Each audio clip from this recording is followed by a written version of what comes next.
Nyarlathotep by H.P. Lovecraft. Nyarlathotep, the crawling chaos. I am the last. I will tell the audient void. I do not recall distinctly when it began, but it was months ago. The general tension was horrible. To a season of political and social upheaval was added a strange and brooding apprehension of hideous physical danger, a danger widespread and all-embracing, such a danger as may be imagined only in the most terrible phantasms of the night. I recall that the people went about with pale and worried faces, and whispered warnings and prophecies which no one dared consciously repeat or acknowledge to himself that he had heard.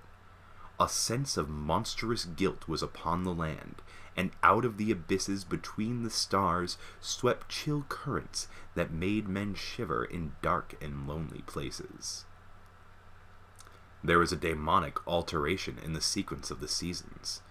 The autumn heat lingered fearsomely, and everyone felt that the world and perhaps the universe had passed from the control of known gods or forces to that of gods or forces which were unknown. And it was then that Nyarlathotep came out of Egypt. Who he was, none could tell, but he was of the old native blood and looked like a pharaoh. The fellahin knelt when they saw him, yet could not say why. He said he had risen up out of the blackness of 27 centuries, and that he had heard messages from places not on this planet. Into the lands of civilization came Nyarlathotep, swarthy, slender, and sinister, always buying strange instruments of glass and metal, and combining them into instruments yet stranger.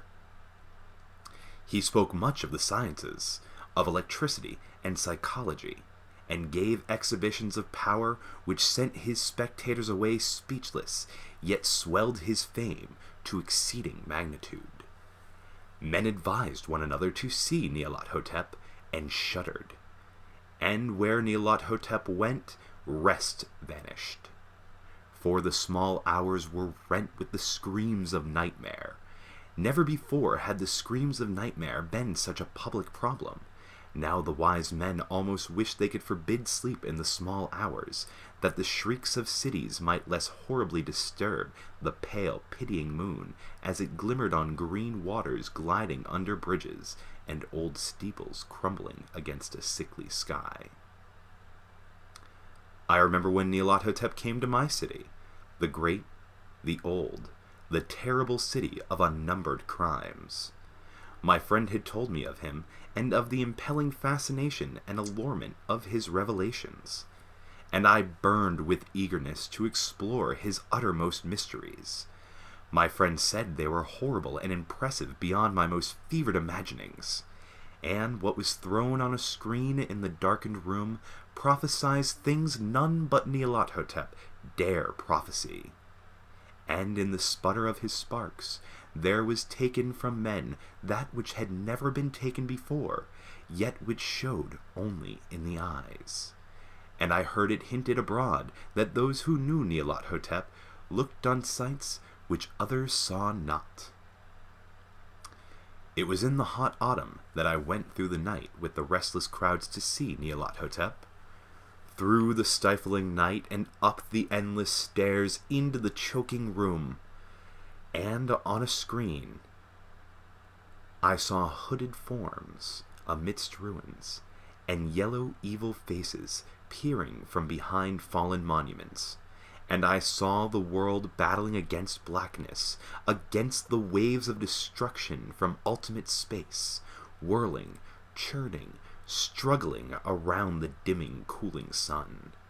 Then the sparks played amazingly round the heads of the spectators, and hair stood up on end, whilst shadows more grotesque than I can tell came out and squatted on the heads.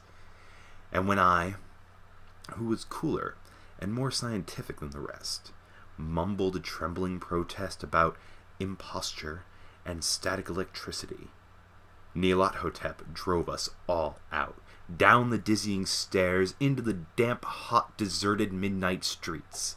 I screamed aloud that I was not afraid, that I could never be afraid. And others screamed with me for solace. We swore to one another that the city was exactly the same, and still alive. And when the electric lights began to fade, we cursed the company over and over again, and laughed at the queer faces we made.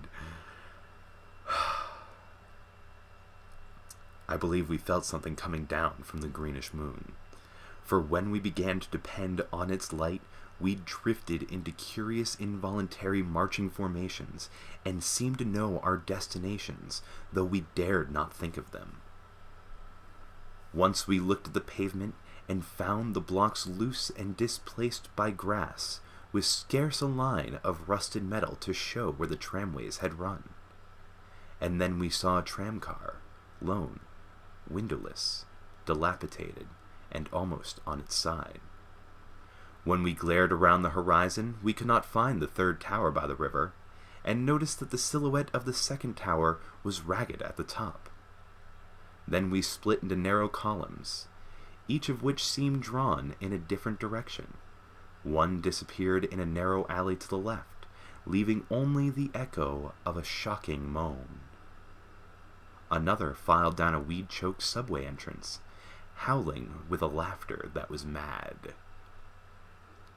My own column was sucked toward the open country, and presently I felt a chill which was not of the hot autumn, for as we stalked out on the dark moor, we beheld around us the hellish moon glitter of evil snows.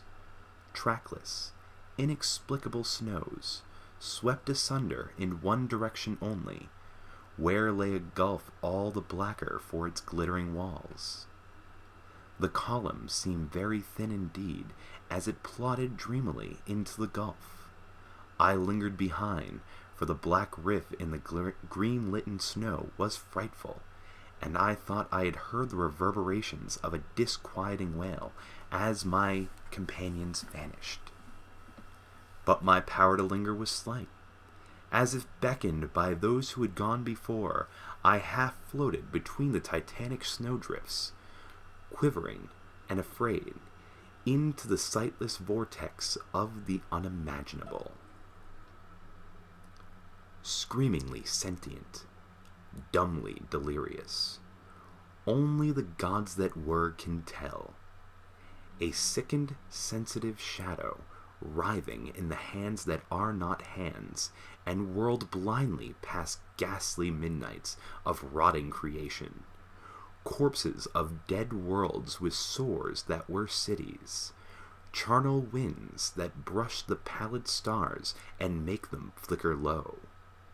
Beyond the world's vague ghosts of monstrous things, half-seen columns of unsanctified temples that rest on nameless rocks beneath space and reach up to dizzy vacua above the spheres of light and darkness. And through this revolting graveyard of the universe, the muffled, maddening beating of drums and thin, monotonous whine of blasphemous flutes from inconceivable, unlighted chambers beyond time, the detestable pounding and piping whereunto dance slowly, awkwardly, and absurdly the gigantic, tenebrous, ultimate gods, the blind, voiceless, mindless gargoyles whose soul is Nyarlathotep.